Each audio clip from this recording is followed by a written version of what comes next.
Musuh Islam Yahudi laknatullah alaihim segera memikirkan bagaimana caranya menghadirkan rumah versi mereka. Maka berdirilah pada tahun 1945 apa yang disebut dengan PBB. Apa kepanjangan PBB, Pak? Perserikatan Bedeng-Bedeng. Perserikatan Bangsa-Bangsa. Gitu, ya kan? Ini ilegal, Pak. Ini ilegal. Anda tahu nggak bahwa PBB ini yang mendirikan Yahudi dan mereka pelajari umat Islam itu. Begitu rumah kita runtuh, Pak, tahun 1924, dan runtuhnya jangan salah, Pak, bukan hanya karena kehebatan Yahudi, tidak, karena ada pengkhianat di dalam tubuh kita. Di dalam tubuh umat Islam waktu itu khilafah berdiri di Turki, Pak. Di jajaran pimpinan militernya ada pengkhianat bernama Mustafa Kemal.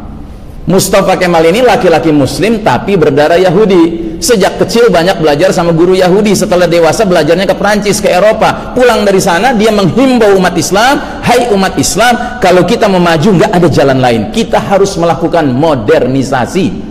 Yang dia maksud dengan modernisasi adalah kita harus ngekor kepada bangsa-bangsa yang sudah maju lebih dahulu dari kita. Siapa yang dia maksud? Barat, Eropa, kafir.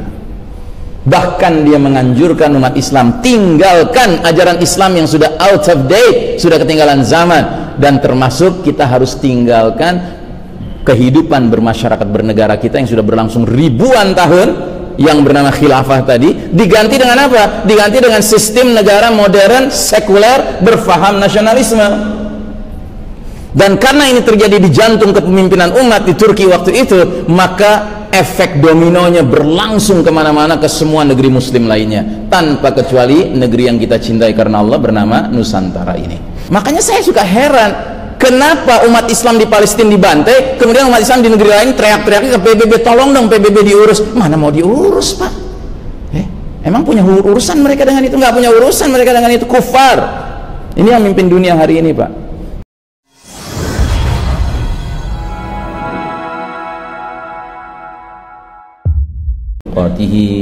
Wala tamutunna illa wa antum muslimun. Hadirin jamaah salat zuhur yang dirahmati Allah, alhamdulillah siang hari ini sesudah kita menjalankan kewajiban salat zuhur berjamaah, kita lanjutkan dengan tausiah. Tausiah kali ini mengambil tema besar kajian akhir zaman, dan khususnya pada kesempatan kali ini kita mengangkat tema Asyra ayat. Asyra artinya 10, sedangkan ayat artinya tanda-tanda, ya. Dan tanda-tanda yang dimaksud di sini adalah tanda-tanda kiamat. Sedangkan ayat di sini maksudnya adalah 10 tanda-tanda besar kiamat, ya. Jadi para ulama kita telah membagi asyratus sa'ah, tanda-tanda akhir zaman atau tanda-tanda kiamat, ke dalam 2 kelompok. Ada yang disebut alamatus sughra, tanda-tanda kecil, dan ada yang disebut alamatul kubra, tanda-tanda besar.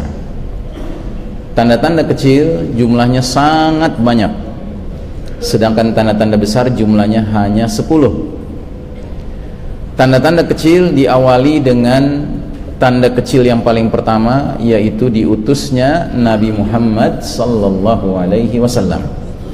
Karenanya dalam surat Al-Ahzab Allah subhanahu wa ta'ala menyebut Nabi kita sebagai khataman nabiyyin, penutup rangkaian para nabi. Yang artinya apa? La nabiyya ba'dah, tidak ada lagi nabi setelah beliau membawa risalah baru. Dan karenanya juga beliau dijuluki nabi akhir zaman. Artinya semenjak Nabi Muhammad sallallahu alaihi wasallam diutus ke muka bumi ini, dunia memasuki lembaran sejarah akhir zaman. Dan kita umatnya, umat Muhammad sallallahu alaihi wasallam, dijuluki umat akhir zaman. Artinya apa? Artinya we are the last of mankind. Kita ini adalah ujung terakhir perjalanan umat manusia. Sesudah kita nggak akan ada lagi manusia, Pak. Kita ini umat terakhir di muka bumi ini. Alhamdulillah, Nabi kita memberi kabar gembira yang membesarkan hati kita. Kata Nabi kita, kalian merupakan ummatun marhumah, umat yang dirahmati Allah, sebab kalian dihadirkan ke dunia paling akhir, tetapi di hari berbangkit nanti kalian yang paling awal dihisab. Subhanallah, ya. Nah, jadi semenjak Nabi kita diutus, dunia ini memasuki lembaran sejarah akhir zaman. Dan setelah itu bermunculanlah tanda-tanda kecil berikutnya, dan jumlahnya sangat banyak.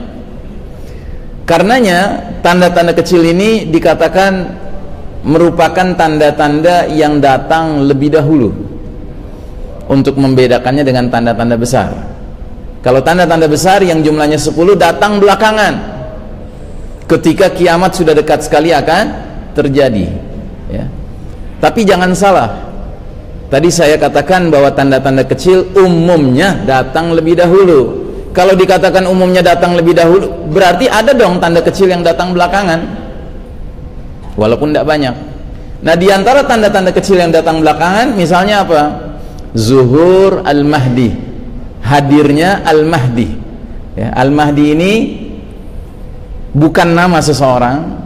Al-Mahdi adalah gelar seorang laki-laki yang mendapat petunjuk, dan laki-laki yang ditunjuk Allah Ta'ala untuk memainkan peranan tertentu, yaitu peranan sebagai Amirul Mukminin fi akhir zaman, pemimpinnya orang-orang beriman di akhir zaman, ya. Jadi munculnya Al-Mahdi itu walaupun tanda kecil, tetapi dia muncul ketika tanda-tanda besar sudah mulai bermunculan. Jadi di sela-sela tanda-tanda besar dia muncul. Artinya apa? Dia muncul ketika dunia ini sudah hampir di penghujung perjalanannya, kiamat sudah dekat. Ada lagi contoh tanda kecil lainnya yang munculnya juga ketika tanda-tanda besar sudah bermunculan. Bahkan dia muncul ketika tanda besar yang jumlahnya 10, tinggal satu lagi yang belum muncul. Apa itu? Angin lembut selembut sutra yang berhembus, aromanya wangi seperti misik, kata Nabi, kesturi. Dan tugas angin ini mewafatkan baik-baik orang-orang beriman tanpa kecuali, termasuk orang yang imannya tinggal seberat biji zarrah sekalipun, seberat biji sawi sekalipun, tapi dia beriman, diwafatkan oleh angin ini.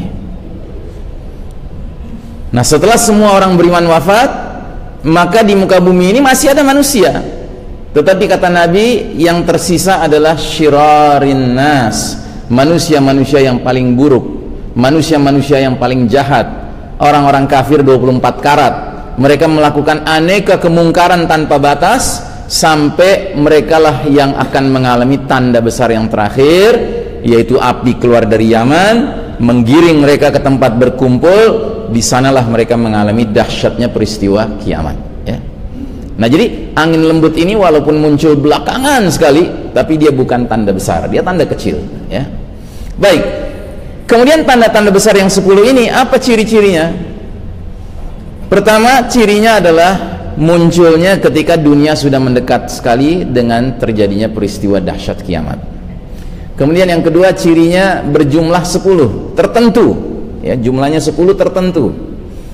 Kemudian yang ketiga, ciri dari 10 tanda besar ini, mereka itu seperti manzumat, kata Nabi, seperti biji-biji marjan yang diikat dengan tali, ya. Jadi bijinya dikasih lubang tengahnya, diikat dengan tali, ditusuk begitu dengan tali, kemudian talinya dibuat simpul di bawahnya.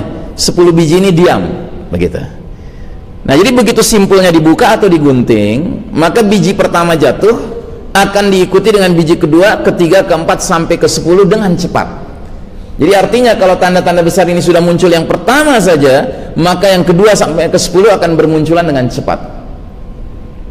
Nah, terus kemudian ciri yang berikutnya dari 10 tanda besar ini adalah semua tanda besar itu bersifat luar biasa, extraordinary, spektakuler, dahsyat, nggak seperti hal-hal yang biasa. Contoh, tulu isyamsi min maghribiha, terbitnya matahari dari tempat terbenamnya. Ini jelas peristiwa yang extraordinary, Pak, di luar kebiasaan.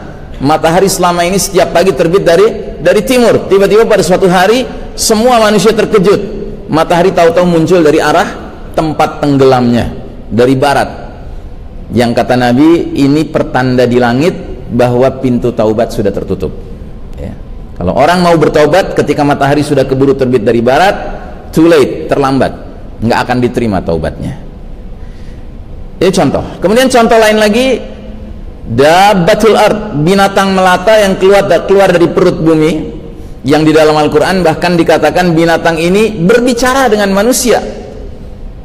Dan binatang ini punya tugas. Apa tugasnya? Memberi tanda siapa orang beriman, siapa orang kafir. Jadi kalau dia berjumpa dengan orang beriman, maka orang beriman itu wajahnya dibuat cemerlang. Tapi kalau dia berjumpa dengan orang kafir, maka dia akan kasih stempel di hidungnya. Sehingga kata Nabi dalam hadis-hadis itu, ketika binatang melata ini sudah keluar dari perut bumi, maka umatku makan satu meja makan, tahu dengan calon penghuni surgakah atau dengan calon penghuni nerakakah. Karena begitu distinct ya, kelihatan sekali tandanya di mukanya. Baik, nah jadi saudaraku rahimakumullah, itu tanda-tanda besar dengan segala karakternya. Suatu ketika sahabat Umar bin Khattab radhiyallahu an sedang duduk-duduk dengan Nabi dan para sahabat lainnya. Lalu beliau berkata, bainama julusun inda Rasulillah sallallahu alaihi wasallam, suatu ketika kami sedang duduk-duduk bersama Nabi, tiba-tiba datang ke majelis kami ini seorang laki-laki yang kami tidak kenal. Bajunya putih bersih, rambutnya hitam legam, namun tidak ada atharus safar, tidak ada tanda-tanda jejak-jejak perjalanan jauh. Terus laki-laki ini langsung duduk di depan Nabi sedemikian dekatnya sehingga kedua lututnya bersentuhan dengan lutut Rasulullah sallallahu alaihi wasallam. Terus mulailah laki-laki ini bertanya dengan pertanyaan-pertanyaan kepada Nabi kita. Dan salah satu pertanyaannya adalah, mata sa'ah, kapankah kiamat terjadi? Nabi menjawab, mal mas'ulu anha bi'a'lama minas sa'il. Orang yang ditanya tidak lebih tahu daripada orang yang bertanya. Tapi dikejar terus sama dia. Dia tanya lagi, wa ma amaratiha, apa tanda-tandanya kiamat sudah dekat? Nabi menjawab, wa antaral hufatal uratal 'alata ri'a asy-sya'i yatatawaluna fil bunyan. Kiamat itu sudah dekat apabila kamu melihat orang yang tidak beralas kaki, telanjang dada, miskin, penggembala domba atau kambing, namun berlomba membangun gedung-gedung tinggi. Di hadis yang lain, sewaktu Nabi menyampaikan tanda kiamat yang satu ini, sahabat Abu Hurairah radhiyallahu anhu bertanya, ya Rasulullah, manhum, siapa mereka ya Rasulullah dengan ciri-ciri seperti itu? Kata Nabi, humul Arab, mereka bangsa Arab. Terus laki-laki ini berdiri meninggalkan majelis.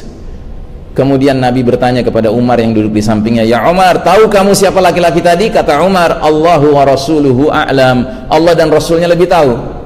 Maka kata Nabi, itulah malaikat Jibril alaihissalam datang ke tengah-tengah kita mengajarkan din kepada umat ini.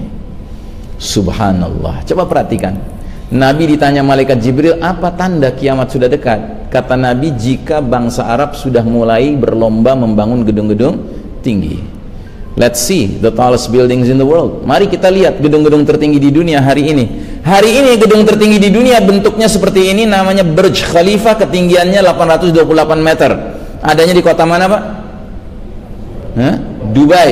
Arab bukan? Arab. Gedung kedua tertinggi memang bukan di Arab, di China, namanya Shanghai Tower, ketinggiannya 632 meter. Namun gedung ketiga tertinggi namanya Mecca Clock Royal Tower, 602 meter ketinggiannya. Adanya di kota mana? Mekah. Arab bukan? Arab. And as we speak, dan saat kita sedang berbicara sekarang ini, Pak, ada sebuah proyek ambisius ingin mengalahkan Burj Khalifa. Pemilik gedung ini adalah orang terkaya setimur tengah, namanya Walid bin Tolal. Dia punya ambisi membangun gedung lebih tinggi dari Burj Khalifa, bahkan number one tallest building in the world.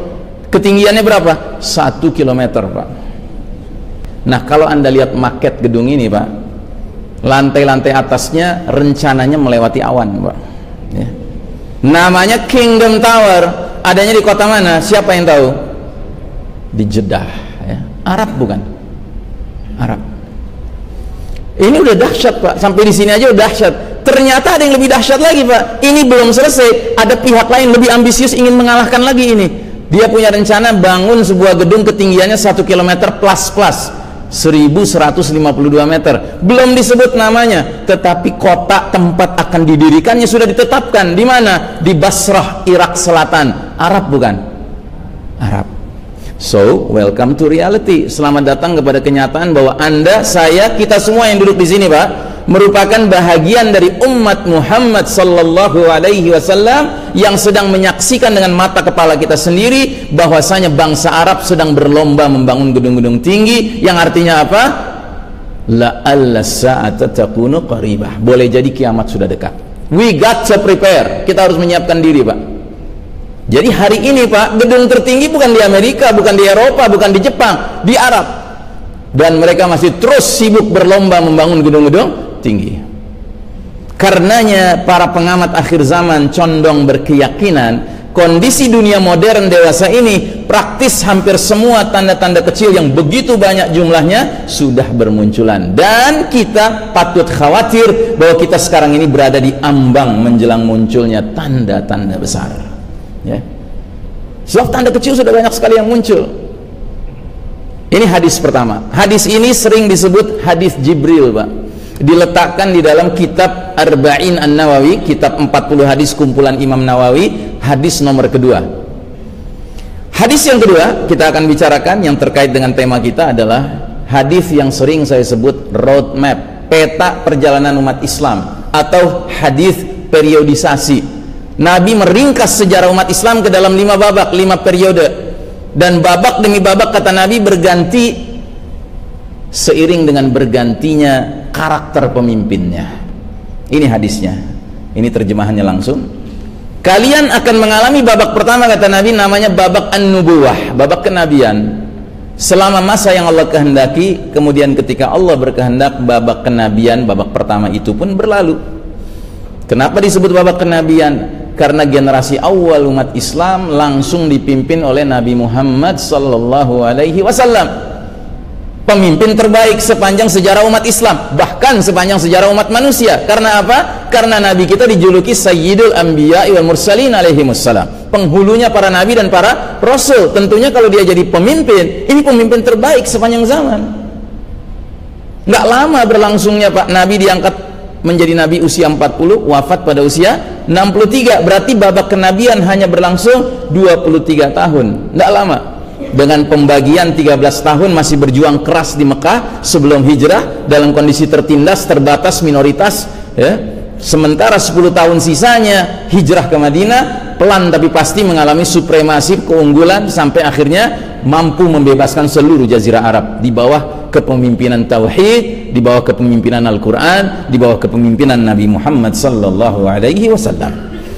Itu babak pertama, sudah berlalu, Pak. Kemudian datang babak kedua kata Nabi, "Tsumma takunu khilafatan 'ala minhajin nubuwah." Kemudian datanglah era kekhalifahan sesuai metode kenabian. Maksudnya sesuai dengan pola kepemimpinan Nabi Muhammad SAW. Nah, babak kedua ini tidak berlangsung lama.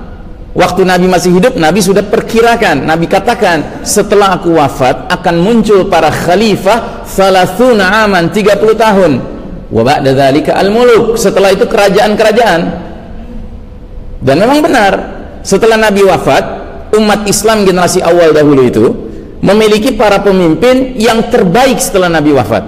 Mereka terdiri dari para sahabat utama, mereka semuanya mubasysyirin bil jannah, sudah dikabarkan berita gembira oleh Nabi akan menjadi penghuni surga. Mereka ini dijuluki khulafaur rasyidin, khalifah-khalifah yang lurus, yang lempeng, yang jujur, yang adil, yang bijaksana, yang nyunnah, yang istiqamah kepemimpinannya. Siapa mereka? Abu Bakar As-Siddiq, Umar bin Khattab, Utsman bin Affan, Ali bin Abi Thalib, dan Hasan bin Ali. Kita memasukkan Hasan bin Ali supaya apa? Supaya kelop jadi 30 tahun. Kalau kita nggak masukkan Hasan bin Ali, maka kepemimpinan Abu Bakar, Umar, Utsman, Ali itu berlangsung 30 tahun kurang 7 bulan. Sementara setelah Ali radhiyallahu anhu dibunuh oleh tokoh Khawarij, kemudian para sahabat senior yang masih hidup bermusyawarah, sepakat mereka orang terbaik yang pantas menggantikan Ali adalah Hasan bin Ali. Bukan karena anaknya, tapi karena dia memang orang terbaik waktu itu. Dan qadarullah, Hasan memimpin umat ini hanya 7 bulan, persis 7 bulan, menggenapkan menjadi 30 tahun. Dan ini 5 sahabat ini, Pak, bukan sahabat-sahabat sembarangan. Mereka semua punya hubungan spesial dengan Nabi kita. Abu Bakar Umar mertua Nabi, Utsman Ali menantu Nabi, Hasan apanya Nabi? Cucunya Nabi. Dan jangan salah Pak, menurut keyakinan kita kaum muslimin Ahlus Sunnah wal Jamaah, dari Hasan inilah sekian generasi berikutnya ke bawah akan muncul Al-Mahdi. Al-Mahdi itu keturunan Hasan. Itu menurut keyakinan kita. Kalau Syiah mah yakinnya Husain, dari keturunan Husain. Karena Syiah itu agama ras Pak, agama ras ya, mirip kayak agama Yahudi. Orang nggak bisa jadi Yahudi kecuali berdarah Bani Israel. Orang nggak bisa jadi Syiah kecuali berdarah Persia. Gitu. Maka semua imam-imam orang Syiah yang mereka agung-agungkan itu hasil pernikahan Husain dengan seorang putri Persia Pak. Gitu. Perhatikan baik-baik. Mereka mengatakan semua ahlul bait mereka cintai, tapi coba lihat betapa diskriminatif mereka antara memperlakukan Husain dengan Hasan. Beda sekali Pak. Karena Syiah ini agama ras Pak. Jadi kalau Anda mau jadi Yahudi Pak, nggak punya darah Bani Israel, bisa, tapi paling jauh jadi Yahudi KW Pak. Gitu. Nah begitu juga kalau Anda nggak punya darah Persia Pak, mau jadi Syiah, udah capek-capek tanggal 10 Muharram melukai diri, berdarah-darah gitu kan, sambil di mata orang Syiah yang Persia Pak, Anda dianggap KW gitu. Mending taubat aja ya kan, tinggalkan tuh ajaran yang nggak jelas gitu. Nah jadi saudaraku rahimakumullah, babak kedua sudah berlalu, tidak berlangsung lama, hanya 30 tahun, untuk kemudian datang babak ketiga. Kata Nabi, thumma takunu mulkan 'addan, lalu datanglah era kepemimpinan raja-raja yang menggigit selama masa yang Allah kehendaki, dan ketika Allah berkehendak babak ketiga pun berlalu. Nah babak ketiga ini cirinya apa? Cirinya adalah umat pada masa itu mempunyai para pemimpin yang tetap bergelar khalifah. Sistemnya tetap disebut khilafah. Yang ciri khilafah itu apa yang paling menonjol? Quran dan Sunnah dijadikan satu-satunya sumber hukum. Tapi sayang, 1000 kali sayang, pergantian khalifah yang satu kepada khalifah berikutnya meniru cara-cara kerajaan ya. Jadi kalau cara kerajaan, seorang khalifah meninggal, siapa yang menggantikan Pak? Bisa anaknya, bisa adiknya, bisa sepupunya, bisa keponakannya, pendek kata keluarganya. Maka babak ketiga ini ditandai dengan jatuh bangunnya silih bergantinya dinasti-dinasti Islam Pak. Ada dinasti keluarga Umayyah, ada dinasti keluarga Abbasiyah, ada dinasti keluarga Utsmani Turki, dan masih banyak dinasti lainnya. Tapi tiga ini yang terkenal karena sangat berpengaruh dalam perjalanan sejarah umat Islam. Dan babak ketiga ini Pak berlangsung lama sekali, 1302 tahun, alias 13 abad Pak dia berlangsung. Kadang umat Islam punya khalifah yang adil pada masa itu, tapi kita nggak boleh tutup mata Pak, kadang umat Islam punya khalifah yang lawannya adil apa Pak? Yang zalim. Tapi kalaupun khalifahnya zalim, umat pada masa itu tidak berpikir berontak. Kenapa? Karena umat merasa aman dan tenang di bawah naungan Quran dan Sunnah sebagai sumber hukum Pak ya. Dan mereka memandang khalifah yang zalim ini sebagai khalifah yang zalim secara personal, tapi secara institusional, secara sistem mereka dinaungi oleh Quran dan Sunnah, aman mereka gitu. Jelas ya Pak? Jadi kalau ada orang bilang kita nggak boleh ngeritik pemimpin karena dia ulul amri minkum ya kan, boro-boro dia nggak kenal babak ketiga Pak. Babak ketiga itu babak di mana pemimpinnya kadang-kadang zalim, dikritik Pak sama ulama gitu, tetapi umat nggak berontak gitu aja gitu. Dan waktu itu kenapa nggak berontak? Karena Quran dan Sunnah menaungi mereka. Kalau sekarang memang Quran dan Sunnah menaungi kita Pak gitu. Pelajari baik-baik situasi dan kondisi, pelajari baik-baik hadis-hadis Nabi, berlaku adillah terhadap hadis-hadis Nabi. Nggak semua hadis Nabi mengatakan pokoknya pemimpin kudu ditaati, nggak begitu Pak gitu. Kalau pemimpinnya perlu dikritisais, ya dikritisais ya kan. Bahkan kalau perlu dilawan, dilawan. Ibnu Hajar al-Asqalani dalam kitabnya Bulughul Maram sampai mengeluarkan pernyataan, kalau pemimpin sudah menunjukkan dia zalim, perangi. Bayangkan gitu. Padahal dia hidup di babak ketiga Pak, nggak kayak kita hidup di babak keempat. Nah jadi babak ketiga ini akhirnya berlalu Pak. Kapan dia berlalu? Belum lama Pak. Babak ketiga ini berlalu tahun 1342 Hijriah, bertepatan dengan tahun 1924 Masehi. Belum ada 100 tahun yang lalu Pak, baik pakai hitungan Masehi maupun hitungan Hijriah, belum ada 100 tahun Pak. Tapi sudah cukup Pak, belum ada 100 tahun sudah cukup umat Islam dibikin insomnia Pak, lupa betapa nikmatnya hidup di bawah naungan sistem rumah yang dapat IMB dari Allah Ta'ala gitu. Ini kan rumah kita Pak, ribuan tahun kita tinggal di dalam satu rumah yang dapat sertifikasi dari Allah Subhanahu Wa Ta'ala, namanya khilafah. Makanya pentingnya itu ditegakkan supaya apa? Supaya umat ini punya rumah yang menaungi mereka. Panas gak kepanasan, hujan gak kehujanan. Tapi begitu babak ketiga berlalu Pak, umat ini kehilangan rumahnya. Jadilah kita laksana gelandangan kehilangan rumah permanen. Ya biar bagaimanapun gelandangan kan perlu tempat bernaung Pak. Akhirnya maksain diri bikin bedeng Pak. Gitu. Belum ada 100 tahun tinggal di bedeng, akhirnya teriak-teriak bedeng harga mati. Aneh betul. Ya kan? Padahal tinggal di bedeng, ajaib. Gitu. Orang yang tinggal di rumah permanen ketawa ngelihatnya gitu, lucu amat tinggal di bedeng aja kok pede banget sih, gitu. Dan ada yang mengajak untuk kita kembali ke rumah yang sebenarnya, diprotes gitu. Udah enak di bedeng, gitu. Ajib. Makanya musuh Islam Pak, begitu babak ketiga ditinggalkan, umat nggak punya rumah lagi, musuh Islam Yahudi laknatullah alaihim segera memikirkan bagaimana caranya menghadirkan rumah versi mereka. Maka berdirilah pada tahun 1945 apa yang disebut dengan PBB. Apa kepanjangan PBB Pak? Perserikatan Bedeng-Bedeng. Maaf, Perserikatan Bangsa-Bangsa. Gitu, ya kan?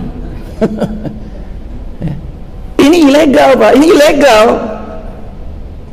Anda tahu nggak bahwa PBB ini yang mendirikan Yahudi dan mereka pelajari umat Islam itu. Begitu rumah kita runtuh Pak tahun 1924, dan runtuhnya jangan salah Pak, bukan hanya karena kehebatan Yahudi, tidak, karena ada pengkhianat di dalam tubuh kita. Di dalam tubuh umat Islam waktu itu khilafah berdiri di Turki Pak, di jajaran pimpinan militernya ada pengkhianat bernama Mustafa Kemal. Mustafa Kemal ini laki-laki muslim tapi berdarah Yahudi. Sejak kecil banyak belajar sama guru Yahudi. Setelah dewasa belajarnya ke Perancis, ke Eropa. Pulang dari sana dia menghimbau umat Islam, hai umat Islam, kalau kita mau maju nggak ada jalan lain, kita harus melakukan modernisasi. Yang dia maksud dengan modernisasi adalah kita harus ngekor kepada bangsa-bangsa yang sudah maju lebih dahulu dari kita. Siapa yang dia maksud? Barat, Eropa, kafir. Bahkan dia menganjurkan umat Islam tinggalkan ajaran Islam yang sudah out of date, sudah ketinggalan zaman, dan termasuk kita harus tinggalkan kehidupan bermasyarakat bernegara kita yang sudah berlangsung ribuan tahun yang bernama khilafah tadi, diganti dengan apa? Diganti dengan sistem negara modern, sekuler, berfaham nasionalisme. Dan karena ini terjadi di jantung kepemimpinan umat di Turki waktu itu, maka efek dominonya berlangsung kemana-mana ke semua negeri muslim lainnya, tanpa kecuali negeri yang kita cintai karena Allah bernama Nusantara ini. Masuklah kita ke babak keempat. Apa nama babak keempat Pak? Babak keempat itu namanya babak mulkan jabriyan. Nabi mengatakan, maka datanglah babak keempat, mulkan jabriyan, para penguasa yang memaksakan kehendak mereka, mengabaikan kehendak Allah dan Rasulnya. Ini pada skala negeri-negeri kaum muslimin Pak. Pada skala dunianya terjadi peristiwa yang lebih dahsyat lagi. Apa itu? Berlakulah hadis Nabi yang sudah disampaikan Nabi 15 abad yang lalu, yang kita sebut hadis lubang biawak. Nabi pernah mengatakan di hadapan para sahabat, la tattabi'unna sunanal ladzina min qablikum shibran bi shibrin wa dhira'an bi dhira'in hatta law dakhalu fi juhri dabbin lattaba'tumuhum. Sungguh kalian umat Islam benar-benar akan mengikuti, mengekor kepada kebiasaan cara hidup orang-orang sebelum kalian, sejengkal demi sejengkal, sehasta demi sehasta, sehingga sekiranya mereka masuk lubang biawak sekalipun, kalian masih aja terus mengikuti mereka. Para sahabat tercengang, bertanya-tanya, mereka langsung bertanya, ya Rasulullah, al-Yahuda wan Nasara, ya Rasulullah, apakah mereka yang kau maksud itu adalah kaum Yahudi dan Nasrani? Jawaban Nabi singkat padat, faman, yang artinya who else, siapa lagi kalau bukan mereka. Anda bisa bayangkan Pak, para sahabat dengar ramalan Nabi ini, prediksi Nabi ini, mereka tercengang, bukan karena ragu sama Nabi, tidak, mereka percaya Nabi nggak pernah bohong. Justru itu yang bikin mereka heran, loh kok bisa ya umat Islam satu ketika ngekornya sama Yahudi sama Nasrani? Doesn't make sense, ghairu maqul, nggak masuk di akal, kata para sahabat. Nah kata kita Pak yang sekarang hidup sekarang ini, di babak keempat sekarang ini Pak, kalau kita mau menggunakan kacamata iman melihat situasi kondisi dunia, bukan saja kita paham hadis ini Pak ya, kita yang mengalami. Jadi begitu kita meninggalkan babak ketiga, masuk babak keempat, praktis kita ini mengalami apa yang di istilahnya Allah cabut hak kepemimpinan dunia dari tangan Islam dan kaum muslimin yang sudah berlangsung ribuan tahun Pak, untuk kemudian Allah serahkan ke pihak lain. Siapa pihak lainnya? Ya Barat, Eropa, Amerika. Yang tidak lain adalah the Judeo-Christian Society, masyarakat Yahudi Nasrani. Jadi hari ini Pak, mencari Muslim ke barat-baratan, ke Yahudi-Yahudian, ke Nasrani-Nasranian sulit apa gampang Pak? Gampang sekali. Bahkan saking gampangnya kadang-kadang kita harus khawatir kalau lagi ngaca Pak, nyisir Pak, jangan-jangan dia termasuk di dalamnya gitu. Karena hebatnya penetrasi dari the Judeo-Christian civilization ini, peradaban ini. Nah jadi saudaraku rahimakumullah, kita harus jujur mengakui kita yang berada di babak keempat ini sekarang ini Pak, we are living in the darkest chapter of the Islamic history. Kita sedang menjalani babak paling kelam dalam sejarah umat Islam. Ini babak di mana umat Islam babak belur. That is reality. Dan realitas ini sudah Allah jelaskan dalam Al-Quran. Di ayat yang mana? Silahkan dicatat, surat Ali Imran 140. Jadi di dalam ayat ini Allah menjelaskan sebuah sunnatullah, sebuah hukum Allah yang berlaku dalam kehidupan bermasyarakat di dunia ini, yang disebut dengan sunnatut tadawul, sunnah pergiliran. Wa tilkal ayyamu nudawiluha bainan nas. Demikianlah hari demi hari, masa kejayaan dan keruntuhan umat kami pergilirkan di antara manusia agar mereka mendapat pelajaran. Jadi ada gilirannya Pak, babak pertama kita berjaya, babak kedua kita berjaya, babak ketiga kita berjaya. Begitu masuk babak keempat, shoot, langsung jatuh, melewati garis merah. Ini garis merah Pak, bukan garis kemiskinan Pak. Ini garis batas kapan kalau kita di atas sedang berjaya, kapan kalau kita di bawah kita sedang runtuh, sedang kalah.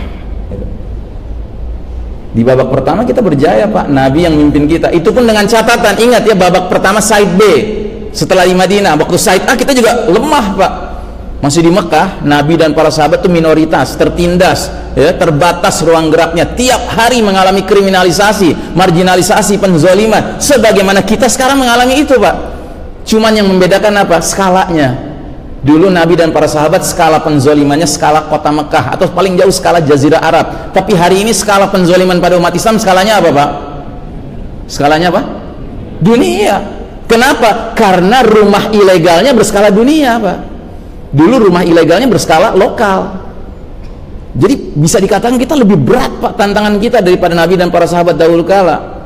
Makanya Nabi sampai pernah mengatakan, aku rindu ketemu dengan ikhwanku, saudara-saudaraku. Para sahabat sampai bertanya, ya Rasulullah, alasna ikhwanukum, bukankah kami saudara-saudaramu? Kata Nabi, la antum ashabi, kalian sahabat-sahabatku. Terus Nabi jelaskan, ikhwanku adalah mereka yang tidak melihatku, tetapi mereka mencintai aku dan mentaati aku sebagaimana kalian mencintai dan mentaati aku. Jika mereka beramal di zaman kesabaran itu, kata Nabi, maka nilai amal mereka seperti nilai amal 50 orang. Para sahabat bertanya, 50 orang di kalangan mereka, di kalangan kami, bahkan di kalangan kalian. Subhanallah. Ya, jadi saudaraku rahimakumullah, di satu sisi kita sekarang berada dalam kondisi yang paling kelam dalam sejarah umat Islam. Namun di lain sisi kita punya peluang besar Pak, untuk berlomba-lomba mengejar predikat ikhwanur rasul di mata Allah Subhanahu wa taala. Ini yang harus kita kejar Pak. Ya. Makanya ada kaedah dalam fikih itu, ya, al-ajru hasabil masyaqqah, ya, ganjaran pahala yang diterima seseorang berbanding lurus dengan kesulitan yang dia hadapi. Gitu. Nah, jadi saudaraku rahimakumullah, kita kembali kepada pembahasan ini. Kita sekarang berada di babak di mana kita ini underdog Pak, di bawah Pak. Ya. Kalau ada yang mau protes bilang, oh enggak Ustadz, umat Islam lagi berjaya sekarang gitu kan, bilang sama orang itu, cuci muka deh gitu, wake up, you're still dreaming man, gitu. Enggak begitu keadaannya. Yang mimpin dunia sekarang kafir barat Pak, ini yang mimpin dunia sekarang gitu. Coba lihat, PBB itu dirancang oleh Yahudi itu luar biasa Pak. Dia punya banyak dewan, tapi dewan yang paling menentukan namanya Dewan Keamanan PBB, United Nations Security Council. Ini yang paling menentukan Pak. Pokoknya kalau sudah keadaan-keadaan genting di dunia ini, ujung akhirnya adalah di Dewan Keamanan PBB. Berapa jumlah anggota dari Dewan PBB Keamanan ini, Dewan Keamanan PBB ini? 15 negara anggotanya Pak. Dengan catatan 10 negara tidak permanen, gonta-ganti aplusan. 5 negara permanen Pak, punya hak veto, nggak bisa diutak-atik. Siapa mereka? Amerika, Inggris, Perancis, Rusia, dan Cina. Ada yang Muslim Pak? Ada yang Muslim? Nggak ada. Makanya saya suka heran, kenapa umat Islam di Palestina dibantai, kemudian umat Islam di negeri lain teriak-teriak ke PBB, tolong dong PBB diurus. Mana mau diurus Pak? Emang punya urusan mereka dengan itu? Nggak punya urusan mereka dengan itu. Kufar. Ini yang mimpin dunia hari ini Pak. Dan ingat, Allah Ta'ala di dalam surat Al-Baqarah 217 menyingkap hakikat orang-orang kafir itu. Apa kata Allah? Silakan dicatat, Al-Baqarah 217, supaya nggak dikira saya mengada-ada Pak ya. Wala yazaluna yuqatilunakum hatta yaruddukum an dinikum in istata'u. Orang-orang kafir itu tidak henti-hentinya memerangi kalian 24 hours a day, 7 days a week, 12 months a year, terus menerus Pak. Hatta sampai apa? Hatta yaruddukum an dinikum, sampai kalian murtad dari agama kalian seandainya mereka sanggup. Itu karakter dasar orang kafir pada umumnya Pak. Sementara dia sekarang punya infrastruktur dunia Pak. Dan ingat Pak, PBB bukan musuh utama kita di belakang layarnya. Siapa? Al-Yahud, laknatullah alaihim. Sebab Allah Ta'ala sudah menggambarkan hakikat orang Yahudi itu dalam surat Al-Hasyr. Kata Allah, la yuqatilunakum jami'an illa fi quran muhassanatin aw min wara'i judur. Orang-orang Yahudi itu nggak bakal memerangi kalian serentak directly, tapi mereka akan memerangi kalian di balik benteng-benteng yang kokoh atau di balik dinding-dinding. Nah, dinding mereka itu ada PBB, ada Amerika Serikat, ada IMF, ada World Bank. Ini benteng-benteng mereka Pak. Sebab kenapa mereka nggak mau memerangi kita langsung Pak? Karena bangsa Yahudi hakikatnya bangsa pengecut Pak. Mereka nggak berani berperang langsung sama kita. Coba lihat tentara-tentara Israel, IDF, Israel Defense Force, yang dikerahkan untuk menghadapi intifadah orang anak-anak muda Palestina yang umurnya 10 tahun, 12 tahun megang batu Pak. Anda perhatikan foto-fotonya Pak, rata-rata celana mereka basah Pak, ngompol gitu, sambil pakai senjata tapi ngompol, ketakutan. Makanya sekarang IDF, Israel Defense Force, sudah memproduksi seragam yang build up, ada pampersnya Pak di celananya gitu. Sampai begitu ya kan. Nah jadi saudaraku rahimakumullah, waktu sudah habis, bahasan belum selesai. Kita harus menghormati waktu ya. Mudah-mudahan dengan izin Allah suatu ketika kita bisa sambung pembahasan kita. Tapi sebelum saya akhiri, saya ingatkan bahwa babak keempat ini it's not the final chapter, bukan babak terakhir Pak. Nabi mengatakan babak keempat ini nasibnya mirip babak ketiga, kedua dan pertama, yaitu akan berlangsung selama masa yang Allah kehendaki. Kemudian ketika Allah berkehendak, babak keempat ini pun bakal berlalu. Dan akan datang babak terakhir, kelima, yang kata Nabi adalah babak khilafah ala minhajin nubuwah, kekhalifahan yang mengikuti metode kenabian tegak kembali. Kemudian Nabi mengatakan, kemudian hadisnya mengatakan tsumma sakata, lalu Nabi diam. Artinya apa? Ujung akhir perjalanan umur umat Islam ini diakhiri dengan husnul khatimah Pak, happy ending, kejayaan bagi Islam dan kaum muslimin. Namun yang harus kita sadari adalah perpindahan kita dari babak keempat penuh kezaliman, kekalahan sekarang ini menuju babak kelima nanti tidak bisa tidak harus melewati masa transisi penuh ujian, bahkan diiringi munculnya tanda-tanda besar yang 10 Pak. Ya. Jadi artinya apa? Di satu sisi kalau kita menginginkan merasakan kelezatan babak kelima nanti Pak, kejayaan Islam, kita harus siap-siap dari sekarang menghadapi ujian-ujian yang makin berat sampai munculnya tanda-tanda besar Pak. Dan tanda besar yang paling pertama adalah ad-dukhan. Ad-dukhan itu kabut asap menyelimuti planet bumi disebabkan apa? Hantaman keras dari langit, batsyatal kubro, yang di dalam hadis-hadis disebutnya bintang berekor ya. Kalau kita orang-orang di zaman modern sekarang ini nyebutnya meteor. Meteor nabrak planet bumi, menimbulkan great explosion sampai muncul asap berbentuk cendawan kayak bom nuklir, bom atom ya kan. Tapi cendawannya nggak kenal berhenti meluas Pak, terus meluas karena kekuatannya ratusan ribu kali lipat daripada bom atom yang pernah jatuh di Jepang pada Perang Dunia Kedua. Itulah dukhan Pak, menyelimuti planet kita ini 40 days and 40 nights, gelap gulita. Dan dukhan ini akan menyebabkan banyak akibat, dan salah satu akibatnya Pak, shutdown of modern technology. Wassalam Indosat. Lah ya, bukan hanya Indosat Pak ya kan, ini juga Asus juga wassalam ya kan, ini juga wassalam ya kan, listrik ya kan, mobil, motor, pesawat udara wassalam. Dan ini sudah disebutkan oleh Nabi 15 abad yang lalu, wa'udtum min haitsu bada'tum. 3 kali Nabi ulang-ulang kalimat yang sama, kalian akan kembali kepada kondisi seperti sedia kala. Para sahabat mendengarnya nggak paham, nggak tahu komputer, nggak tahu handphone, nggak tahu pesawat udara ya kan, tapi mereka amanah. Pokoknya Nabi bilang gitu disampaikan, akhirnya sampai ke telinga kita sekarang Pak. Setelah sampai ke kita bisa mengerti, bisa membayangkannya. Tapi setelah mengerti mau apa? Mau percaya lalu mempersiapkan anak istri, atau mau meragukan kayak orang-orang barat itu? Enggak sih, orang barat juga percaya akan terjadi kok EMP ya kan, electromagnetic pulse kan, mereka percaya juga. Nah, artinya apa? We got to prepare, Pak. Ya. Mudah-mudahan dengan izin Allah nanti kita bisa lanjutkan pembahasan kita. Yang jelas kita harus akhiri sekarang, dan mohon maaf Pak, nggak mungkin ada tanya jawab ya. Nggak mungkin ya, karena berarti saya ngajak korupsi waktu ya. Baik, mari kita akhiri majelis ini dengan mengharap keberkahan dari Allah Ta'ala. Kita tutup dengan doa yang disunnahkan Nabi kita, doa kifaratul majlis. Subhanakallahumma wa bihamdika asyhadu an la ilaha illa anta astaghfiruka wa atubu ilaik, walhamdulillahi rabbil alamin. Wassalamualaikum warahmatullahi wabarakatuh.